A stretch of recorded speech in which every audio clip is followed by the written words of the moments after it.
5/4/2025 கந்தசஷ்டி கலைக்குழுவின் 28வது அரங்கேற்றமாக மற்றும் 100வது மாபெரும் நிகழ்ச்சி 1000 பேர் பங்கேற்கும் கந்தசஷ்டி கலைக்குழுவின் வள்ளிக்கும்மி நிகழ்ச்சி நமது கபிலமலையில் நடைபெற உள்ளது.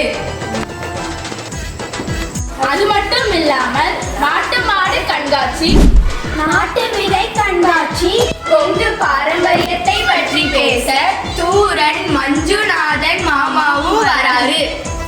அங்கே வந்துட்டு பார்க்க வந்துட்டு எல்லாரும் வந்து சமைச்சு சாப்பிடுறது. அங்கே எல்லாத்துக்கும் சாப்பாடு போடுவாங்க. கண்டிப்பாக நீங்களும் வந்துருங்க, மறக்காம வந்துருங்க. பொண்ணு சங்க வேடமணிந்து குதிரையில வராங்க. இருங்க கபிலக்குச்சி கொங்கு சொந்தங்கள் சார்பாக அனைவரையும் வருக வருக என வரவேற்கிறோம். கோடி கொட்டி கொடுத்தாலும் எங்க கொங்கு நாட்டு கீழே